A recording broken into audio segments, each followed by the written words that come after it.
Привет всем, дорогие мои подписчики и гости моего канала! Сегодня хочу с вами поделиться рецептом вкусной кабачковой икры на зиму. Посмотрите, какая густая икра получается, не хватает только сосисок. Закрывать я буду в пол-литровых баночках, стерилизуем их примерно по 5 минут каждую, крышки тоже нужно прокипятить. Теперь подготовим овощи. Я взяла кабачки чуть больше 2 кг, моркови 1 кг и 600 грамм лука. Кабачки нужно вымыть и очистить от кожицы. Я это делаю такой овощечисткой. Кабачки с ее помощью чистятся быстро и легко. Для кабачковой икры подходят любые сорта кабачков, в том числе и цукини. Если кабачки перезревшие, то разрезаем их вдоль пополам и убираем серединку с семенами. Очищенную мякоть кабачков нарезаем на небольшие кубики. Если кабачки молоденькие, то просто очищаем их от шкурки и также нарезаем кубиками. Сразу перекладываем кусочки в кастрюлю, в которой мы будем их тушить. Теперь лук нужно очистить, вымыть и мелко нарезать. У меня на канале есть еще много проверенных рецептов заготовок на зиму, которые мы закрываем каждый год. Ссылочку на подборку оставлю в описании под этим видео. Морковь нужно очистить, вымыть и натереть на крупной терке. Можно использовать и обычную терку, но с кухонной машиной я это сделала намного быстрее. Кроме того, такой небольшой пучок укропа и петрушки нужно мелко нарезать.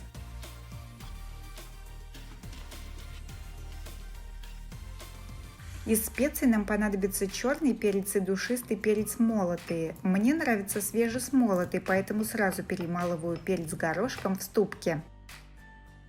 Все ингредиенты подготовили. Теперь в кастрюлю с кабачками наливаем немного растительного масла, примерно 100 мл, может чуть меньше. Включаем огонь, накрываем крышкой и пусть они таким образом тушатся до мягкости. Тем временем разогреваем на сковороде растительное масло, еще примерно 100 мл. Высыпаем нарезанный лук и тушим его до прозрачности, периодически помешивая. Важно, чтобы лук не прижаривался и не подгорал. Это испортит вкус готовой кабачковой икры. Кабачки тем временем закипели, их можно перемешать и уменьшить огонь. Воду в кабачки добавлять не нужно, так как в них достаточно своей жидкости, пусть они теперь тушатся до готовности. Далее в лук добавляем морковь и продолжаем все тушить. Крышкой лук с морковью я не накрываю, тушу просто на сильном огне. Во время жарки морковь, как и лук, тоже не должна подгорать. Ужаривать морковь с луком можно как на сковороде, так и в казане. Как видите, масса уменьшилась в объеме примерно в 2 раза или даже больше. Теперь добавляем 2 столовые ложки томатной пасты с горкой. Берите хорошую, так как томатная паста тоже сильно влияет на вкус икры. Еще добавляем рубленую зелень, все это хорошо перемешиваем и тушим примерно 10 минут под закрытой крышкой.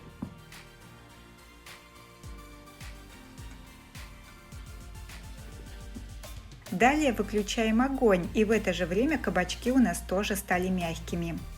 Пусть теперь все это остынет хотя бы до теплого состояния, потому что погружной блендер у меня пластмассовый. Если у вас он металлический, то можно сразу мельчить обе массы в пюре. Никаких крупных кусочков моркови, лука остаться не должно.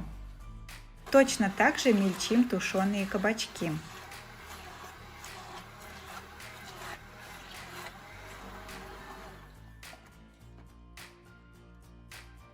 После этого соединяем обе массы в кастрюле. Важный момент: кастрюлю нужно брать алюминиевую или из нержавеющей стали с двойным дном, как у меня. Главное, не используйте эмалированную, ведь в эмалированной кастрюле кабачковая икра пригорает и вкус конечного продукта будет испорчен.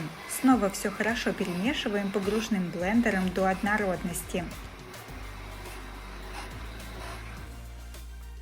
Теперь добавляем 2 чайные ложки соли, 2 столовые ложки сахара, чайную ложку смеси молотого черного и душистого перцев, и все это хорошо перемешиваем. Соль и сахар добавляйте лучше по вкусу. Сначала добавьте соль по вкусу, а потом регулируйте количество сахара, ведь морковь может быть сладкая, а может быть и не очень. Посмотрите, какая густая масса, даже ложка стоит. Включаем огонь и варим икру после закипания 30 минут, периодически ее помешивая. перемешиваем. И накрываем крышкой, так как образуются такие большие бульки, и икра сильно стреляет по всей кухне. Лучше сначала даже икру не досолить, так как во время варки соль и сахар еще растворятся, поэтому регулируем вкус икры еще в процессе варки. Также важно не допускать, чтобы икра пригорела, поэтому хорошо ее перемешиваем.